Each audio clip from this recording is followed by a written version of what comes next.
file begins. By 2026, the posthumous audit of John Macafee revealed a final, cruel joke. His digital ghost, embodied by a mem-coin bearing his name, was generating speculative wealth for strangers. His living wife, Janice, was fighting off poverty. The irony was corrosive.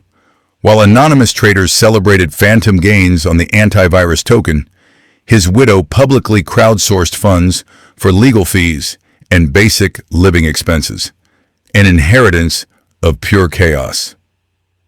The spectacle was a perfect monument to the man, a public performance of wealth built on a foundation of absolute ruin.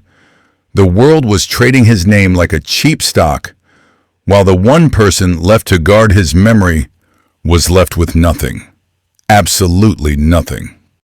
The reason for the void was a matter of public record, a brutal inventory of sin. A Florida court had finalized a wrongful death judgment against McAfee's estate for the 2012 killing of his neighbor in Belize, Gregory Fall. The price tag for that shadow was $25 million, a debt that followed him to the grave and beyond. This judgment landed like a concrete slab on a house of cards, because there was no estate, no will, no tidy ledger, only a phantom network of offshore accounts, crypto wallets with lost keys, and properties titled to shell corporations that dissolved like sugar in the rain. His final act wasn't a master plan. It was the ultimate act of financial self-immolation, leaving behind not an empire in ruins, but a black hole of liability. A legal quagmire designed to ensure no one, especially not his own family, could ever collect. But the final bill is always collected, not in dollars, but in concrete and steel. The last address on his file was Cell 7, Module 1, Bryan's 2, Penitentiary Center, just outside Barcelona. The official report is a document of stark simplicity. Asphyxiation by hanging, a final, desperate act of a man cornered by his own mythology. But the truth, like McAfee himself, refused to lie still. He had tattooed his own prophecy onto his arm, WACD, a public declaration that his suicide would not be his own doing. His own account posted a single cryptic letter, Q, moments after his death was announced, a final ghost in the machine.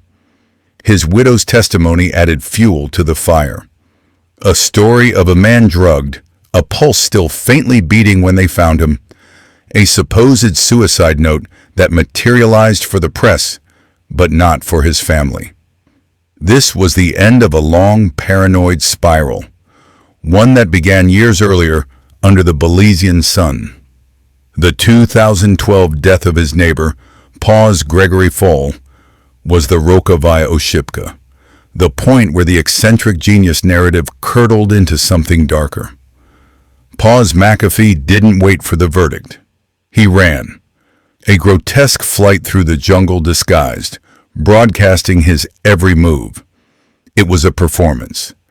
The anatomy of a breakdown played out for a global audience, transforming a murder investigation into the pilot episode of his own twisted reality show. He escaped Belize. But the ghost of Gregory Fall and the $25 million judgment that came with it never stopped chasing him. It followed him all the way to that Spanish cell. That chase was expensive, and McAfee's entire later life became an inventory of sins, a desperate shell game played against the U.S. government and a legion of creditors. The charges that finally caged him were almost insultingly mundane. Tax evasion. For years, he funneled millions from consulting work, speaking fees, and cryptocurrency promotions into a web of bank accounts and crypto wallets held in the names of others. He bought yachts. He bought properties. He lived like a king in exile, all while claiming to have no taxable income. His real poison, however, was reserved for his followers. He understood the new gold rush. He would tweet the name of an obscure digital coin, and his army of believers would flood the market, sending its value soaring. He would then dump his own holdings at the peak, a digital meat grinder of fame. The McAfee effect. It was a license to print money, and it left a trail of lawsuits from those who lost their savings betting on his word. And through it all, he held up his ultimate threat. His dead man's switch. 31 terabytes of compromising data on the powerful and corrupt, he claimed. A digital atomic bomb set to detonate if he were silenced. It was his final, greatest bluff. A ghost promise of a reckoning that never came. The data never leaked. The switch was never flipped. The digital coffin remains sealed, leaving behind the most haunting question. Was it the ultimate unplayed hand, or was the vault empty all along?